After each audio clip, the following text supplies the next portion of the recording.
Welcome back, YouTube and Diablo Immortal fans. Today I'm going to be going over a dungeon build for the Crusader, and I have three variants of this dungeon build.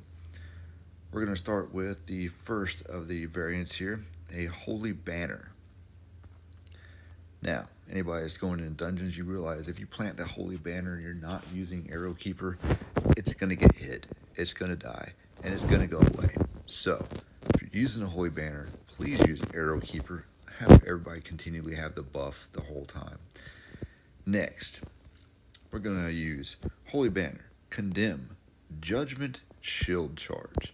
So, with the way we have this set up, our Shield Charge is going to be jumping to a location and gathering the enemies together so that we can hit them and everybody can hit them. Almost everybody loves when you gather the enemies into a cluster so you can just damage them all at once. It's a wonderful ability, plus its movement allows you to get to places a little bit faster since we're not using a horse in this build. I am using Heart of Grandeur. Now, I know a lot of people say that you want to use the other Condemn version, the Acrobats, so that you can blow up things on your primary attack. However, we're clearing dungeons. Dungeons have a few boss monsters, mostly trash monsters. Trash monsters in an area, multiple targets. With that, I want to use Lightning in a Bottle. That's going to give me an area effect, and it's going to damage all the targets within that area. And everything that gets hit with that Condemn is going to proc off all the damage over time with the torrential refrain that we're going to be using. We're going to be using Gates of Hell. As things get lower, such as the raid monsters, the bosses, they're going to be taking a little bit extra damage from that. That's great.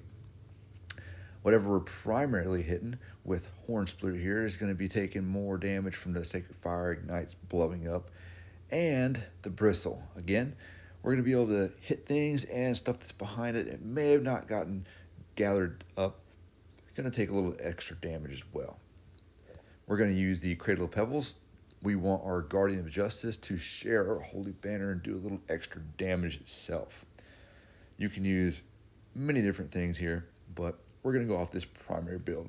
Right now, one of the builds out there that people have all seen is using Cradle of Pebbles with the Fire Banner for tons of damage. Well, if you can get that to work, that's great. I'm going to showcase a build very similar to that for dungeon clearing.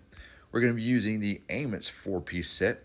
That's going to be proccing off more damage over time and blowing up with Torrential Refrain. And we're going to be using a 4-piece of Vthus. That 4-piece of Vthus is going to be getting procced by Holy Banner, which is a buff, Condemn, which is a buff. However, Judgment and Shield Charge are not. So we will not have Vthus up 100% of the time, but we will have it up quite a bit. I don't have to go into the dungeon to showcase this because you all know that trash mobs are trash and you're going to clear them easy. What I'm going to showcase is the DPS, the damage you can put out on a raid boss, dungeon boss. A dungeon boss here, and we're going to compare the three, and you can also do the comparison yourself. The gems I'm using here are going to be our Blood-Soaked Jade, run speed and damage all over. Our Starfire, damage drops right on top of its head. I like for clearing dungeons. Igneous Scorn, one of my favorite, blows some stuff up. And again, for dungeons, the Void Spark, great thing, hitting all those extra targets. We want to have as much uptime on Holy Banner and our buffs as we can. So Blessed Pebble is great for that. Plus, I have a level 10, so it's Awakening. Then we have Gloomcast, tons of damage there. There's going to be damage over time applied. If not by you, by somebody in a party, Pain Clasp is always going to be great there. And then Mother's Lament, again, that critical hit chance when your Holy Banner is not up. When it is up, that 32% is added to your damage instead of your critical hit chance. So it still helps you even with the banner going up. With all that said, let's go ahead and do a 20-second parse on the training dummy. And I like to go ahead and start with a shield charge because, again, it's going to jump to the target, gather some enemies together, and start blowing them up. Here we go.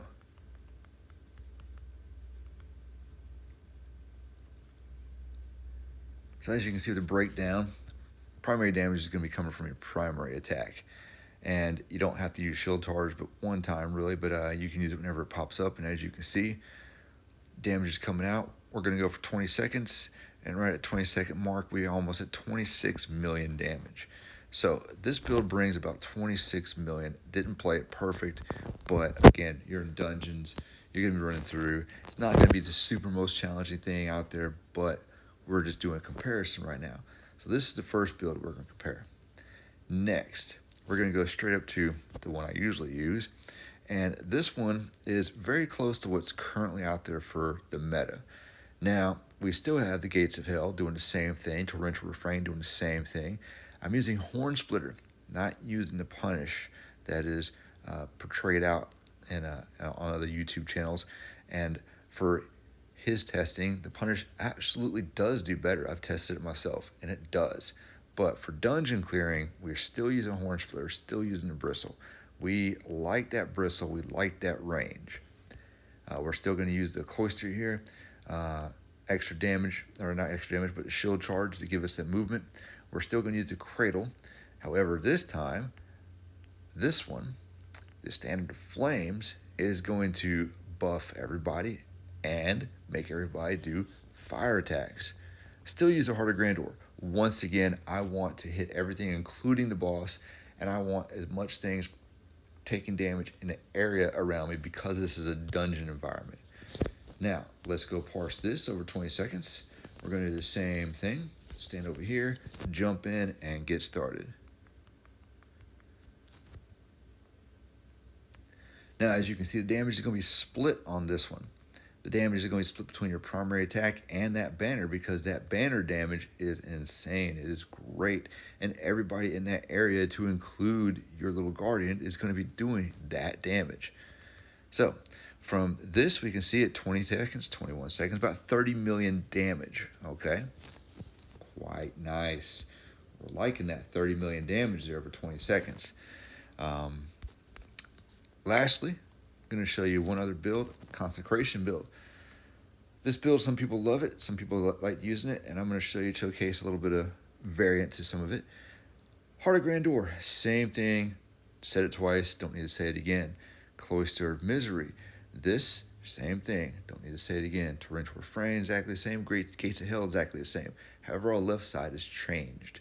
At the top, we have Anointed Brimstone. This is going to be making our Consecration do damage. This is not going to buff the party. This is not going to be a party V2s, but it is going to be a self buff, so it will proc V2s for yourself.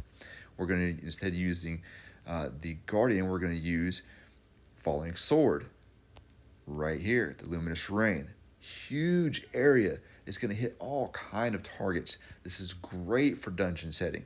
And since we're using the Anointed Brimstone and we're taking damage all the time, we're going to do Trial by Fury. This, every time we take damage, our next Sacred Fire is going to detonate, blowing up everything in the area. Again, clearing trash like it's not even there. This is going to be great. The damage is very comparable to Horn Splitter, so for the bosses, you're not going to notice too much. It's going to be negligible. So let's take a look at this. I wish we could have multiple targets on this so you can see the area effect damage that it does. However, we can still showcase the damage that it does normally. Here we go.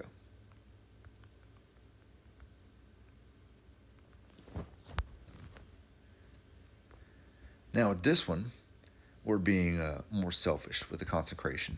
We're not giving a group buff of crit chance. We're not giving a group buff of fire damage. So we're not buffing everybody around us. When you're carrying the party, when you are the top DPS, this build could work for you. 22.6 million. As you see, nowhere near the most damaging build.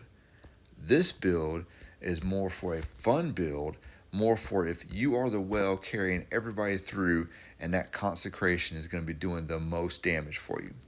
However, if you're playing with your peers, I believe this build was the most fun and was the most damaging of all of them. So, I hope you enjoyed this video about a dungeon build farming for the Paladin and the Crusader. I've played multiple role-playing games. We'll call this Crusader this time. And enjoy your hunting and stay tuned. I will showcase a PvP build that has been portrayed in the channels before. Have fun.